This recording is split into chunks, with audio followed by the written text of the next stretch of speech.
ሳሮን ህይወትን ለመግደል ብላ መርዛ ጁስ ጋር ደብልቃ በሰጠቻት ሰዓት ባለማወቅ ወንድሟ ዴቭ ጠጥቶታል።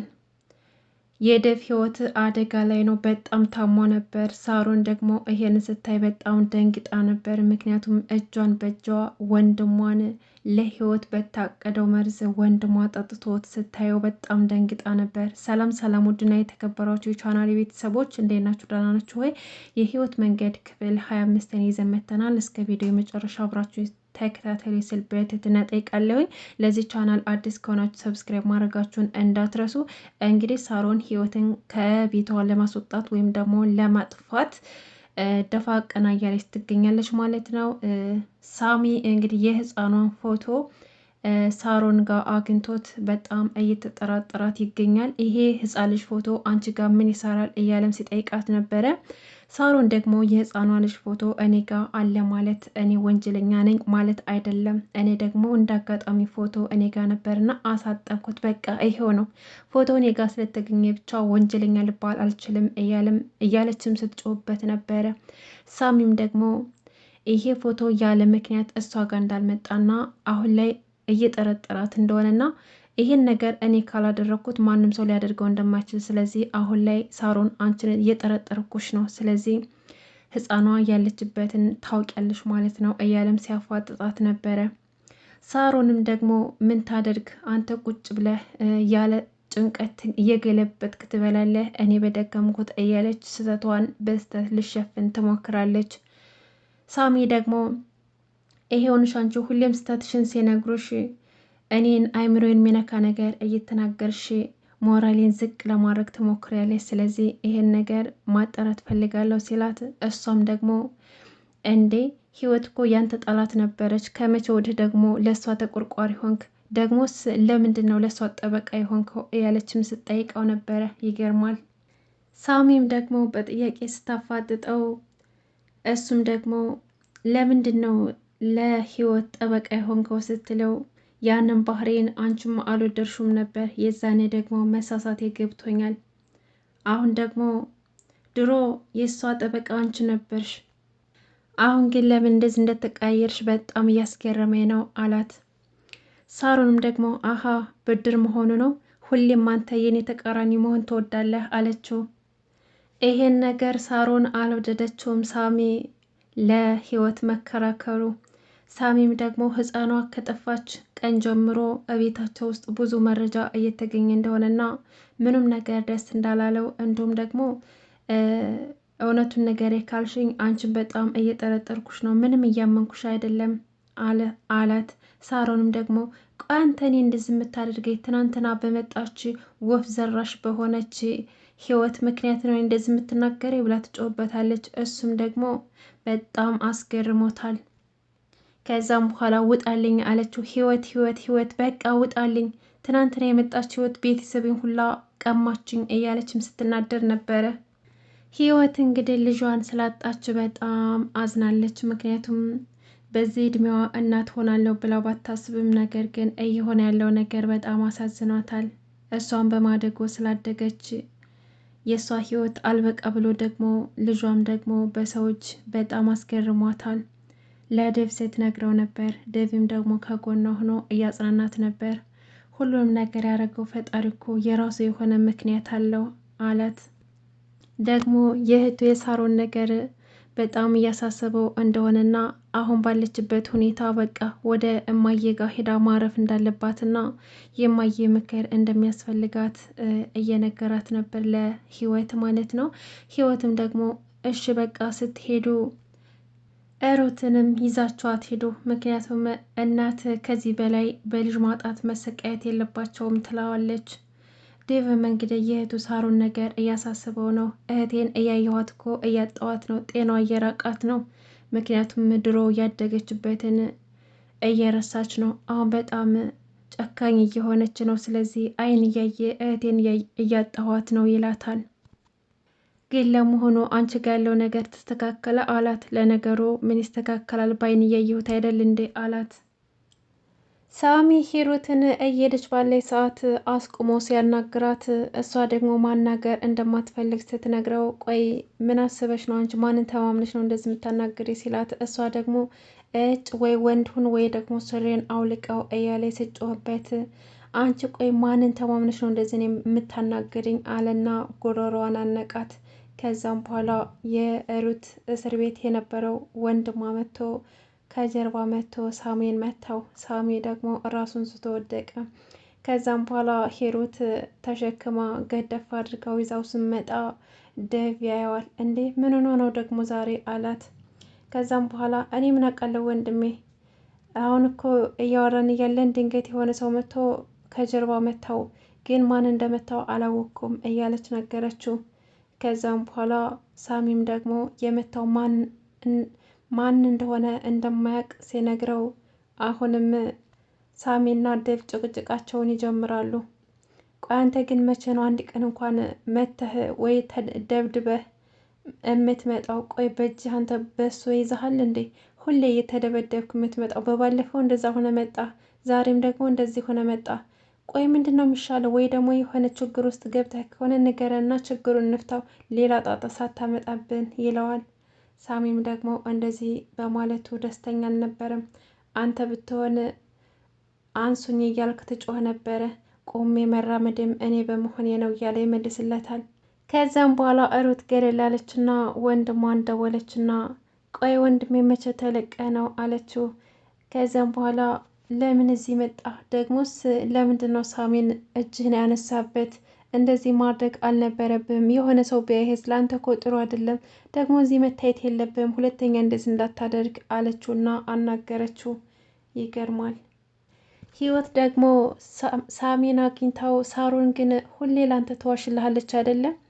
የልጅን ፎቶ ያሳጠብከው አንተ ነህ፣ ነገር ግን እሷ ዋሸችልህ ነው ወይስ ደግሞ እሷም ልጅ የት እንዳለች በህይወት እንዳለችና የት እንዳለች ታውቃለች ብላ ጠየቀችው። ምንድን ነው የዋሸችልኝ ብሎ ጠየቃት። እሷም ደግሞ የልጅን ፎቶ ያሳጠብከው አንተ ነህ፣ እሷ ግን አንተን ለማዳን ብላ ለአንተ ለመከላከል ብላ ለአንተ ዋሸችልህ አለችው። እሱን ነው እንዴ? አዎ እንደዛ ነገር አላት። ደግሞስ እሷ እንዴት ታውቃለች ልጅሽ የት እንዳለች? ይኸውልሽ ህይወት፣ ይሄን ነገር ለአንድ ሰው አወራሽ ማለት እዚህ ቤት ውስጥ ልክ እንደ ሊጥ ካላቦካን ነው የሚሉት። ስለዚህ መናገር የለብሽም ይላታል። ህይወት ግን ሰላም ነህ? ሰሞኑን ጥሩ አትመስልም ብላ ጠየቀችው።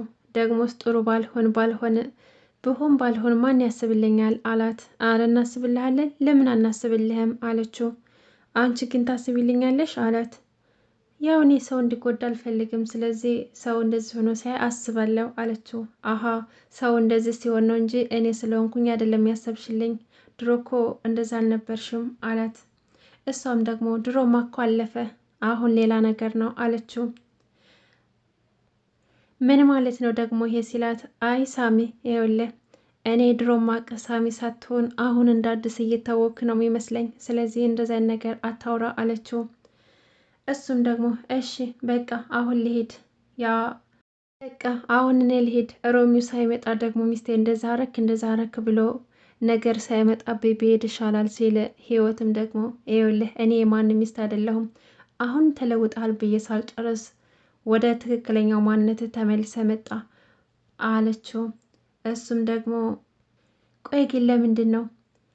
ለዴቭ እኮ ስሜት እንዳለሽ እናውቃለን፣ ሰው ሁሉ ነው የሚያውቀው፣ ለምንድን ነው እኔ ስል ግን የምትናደጀው አላት። ለነገሩ እድለኛ ነሽ፣ በዙሪያሽ ብዙ የሚወዱ ሰዎች አሉ፣ ፈጣሪ ብዙ የሚወዱ ሰዎች ሰጥቶሻል አላት። ህይወትም ደግሞ አረ ፈጣሪ ቢወደኝማ ከአህያ ጋር አያኖረኝም ነበረ፣ አህያዎችን በዙሪያ አበዛቸውም ነበር ብላ ስትለው፣ ማና አህያው አላት። እኔ ነኝ አህያው ሲላት፣ አይ እኔ ስም አልጠቀስኩም፣ ደግሞ ሰውን እንዳላምን አንተ አስተምረህኛል አለችው። አዎ እሱማ እኮ አምናለሁ፣ ዴቭ እኮ እንደማይታመን አውቅ ነበር አላት። አይ እሱም ማለት አይደለም አንተን ነው፣ ደግሞስ አማርኛ በማዞር ሽልማት ቢኖረው አንተ ነበርክ ተሸላሚ የምትሆነው አለችው። አይ በቃ አሁን እኔ ስራ አለብኝ ተወኝ ስትለው እሱም ደግሞ እኔ ብዙ የመቆየት እቅዱ የለኝም ብሄድ ይሻላል አለና ትቷት ሄደ። እሱም ህይወት እራሷን አሟት ሩት ጋር ሶፋ ላይ ገደም ብላ በተቀመጠችበት ሰዓት ሳሮን አይታት በጣም ተቆጣች። ምክንያቱም ህይወት ልክ እንደ ቤት እመቤት ቁጭ እንድትል አልፈለገችም። ለምን ሶፋ ላይ ተቀመጥሽ እያለች ስጮህባት ነበር። ይቅርታ ሁለተኛ አልደግመውም እያለች ስትል አሁን እርቦኛል ምግብ ስሪልኝ ስትላት እሺ ብላ ልትሰራላት ስትሄድ ሩት እንዴ እህቴ ተይ እንጂ በዚህ ልክማ ጨካኝ አትሁኝ፣ አታያትም እንደ አሟታል እኮ አለቻት። ሳሮንም ውሸቷን ነው ስታስመስል ነው አላመማትም ስትላት በቃ ምግቡን እሰራልሻለሁ አለቻት። አንቺ አይገባሽም፣ እዚህ ነገር ውስጥ አትግቢ፣ ደግሞ በንዴቴ ላይ ሌላ ንዴት አትጨምርብኝ፣ ሲጀመር አውቃ ነው አልተመመችም አለቻት። ከዛም በኋላ እህቷም በሳሮን በጣም እየተቆጣች ነበረ። ምክንያቱም ጭካኔውን አበዛችው፣ በዚህ ልክ ጨካኝ መሆን የለባትም እያለችም ስትል ነበረ። ሩትም እንግዲህ ወንድሟ ጋር ትደውልና ሳሮን ጭካኔዋ ከቀን ወደ ቀን እየባሰባትና ህይወትን እያሰቃየቻት እንደሆነ ትነግረዋለች። እንዲሁም ደግሞ ዶክሜንቱን ብታገኘው ሀሪፍ ነበር፣ ነገር ግን አሁን ላይ በህይወት ላይ ያረገችው ነገር የጥፋተኝነት ስሜት እየተሰማት እንደሆነ ነገረችው እና ዶክሜንቱን ማግኘት እንደምትፈልግ ነገረችው። ሳሮን ደግሞ አሁን ላይ ህይወትን ከህይወቷ ማጥፋት እንዳለባት አመነች። ህይወት አሁን ከህይወቴ አጠፋሻለሁኝ፣ ምክንያቱም ያንቺ መኖር ለእኔ ለህይወቴ አደጋ ነው። አንቺ እዚህ ካለሽ ሁሉም ቤተሰቦች በእኔ ላይ ይዞሩብኛል፣ ውጭም አውጥተው በድንጋይ ይቀጠቅጡኛል። ስለዚህ አንቺን ማስወገድ ግዴታ አለብኝ። በቃ ህይወት በህይወት በድልሽ እዘኝ አለቻት እና አሁን ጥሩ ሰው መስላ ህይወትን ቀረበቻት፣ ትንከባከባታለች ምናምን። እንዲሁም ደግሞ በስራ ጫና ምክንያት ተናዳ ስታመናጭቃት እንደነበረ ለዛም ይቅርታ ጠይቀቻት። በስተመጨረሻም ለህይወት መርዝ መርዛ ጁሱ ውስጥ መድኃኒት አድርጋ ቁርስ ሰራችላትና በዛ መድኃኒቱን ጁስ ውስጥ ጨምራ ቁርሱ ጋር እንድትበላ አስባ ያንን ሰራታ ሄዳ ከእንቅልፏ ትቀሰቅሳትና ቶሎ ወደ ስራ ትወጣለች። ምክንያቱም እንዳትጠረጠር። ህይወት ደግሞ በጣም ተገርማለች። ምክንያቱም ሳሮን የድሮ ማንነቷ የመልካምነቷ የተመለሰላት መስሏት ነበር። ነገር ግን የታቀደላትን ተንኮል አልገባትም ምስኪና። ከዛም በኋላ እሺ ብላ ይሄን እኮ ማድረግ አይጠበቅብሽም ነበር፣ ለራሴ እኮ ሰራው ነበር እያለች ተነስታ ቁርሱን ልትበላ ስትል እጇን እንዳልታጠበች አስታወሰችና እጇን ልትታጠብ ወደ መታጠቢያ ክፍል ገባች። ከዛም በኋላ እንግዲህ ዴቭ ወደ ስራ እየሄደ ባለ ሰዓቱን ቀጠሮ እንደቀየሩት ነገሩትና በቃ ከቤት ብዙ አራኩም ብሎ ተመልሶ ወደ ቤት ይሄዳል። ወደ ቤት ሲሄድ እንግዲህ ለህይወት የተዘጋጀው መድኃኒት ቁጭ ብሎ አየው። ልክ እንደገባ ለህይወት ያዘጋጀችውን ሳሮን ያዘጋጀችውን መርዝ የተጨመረበትን ጁስ አንስቶ ይጠጣዋል በቁሙ። ከዛም በኋላ ህይወት ከመታጠቢያ ክፍል ስመጣ ዴቭ ቁጭ ብሎ ነበረ። የሳሮን የሰራችላትን ጁስ ጠጥቶባታል። እንዴ ስገባ እኮ ውስጤ በጣም ተቃጠለ፣ በጣም ስለጠማኝ ጠጣውብሽ፣ ይቅርታ አላት። እንዴት ትጠጣለህ የኔን ጁስ? እንዴ ሳሮን እኮ ናት መታረቂያ የገዛችልኝ፣ እንዴት እሷ የገዛችልኝ ትጠጣብኛለህ? እያለች የቀልድ ትቆጣዋለች። እሱም ደግሞ በቃ ይቅርታ ህይወትዬ፣ እኔ ሌላ ገዛልሻለሁ፣ አሁን በጣም ስለጠማኝ ነው የጠጣሁት አላት። እሷም ደግሞ ኧረ እባክህ እናንተ ብገዛልኝ ሳሮን የገዛችልኝ እኔ ተካልኛል እንደ እያለች ደንገት ዴቭ ሆዱን ያማዋል። እንግዲህ ህይወት ቀልዱን እየቀለደ መስሏት አመመህ አይደለ? ደግ አመመ፣ እሰይ ደግ አረገ ስትል ነበረ። ነገር ግን የእውነት እንደታመመ አልገባትም። ቀስ በቀስ ዴቭ በጣም ያሞና ከአቅሙ በላይ ይሆንበታል።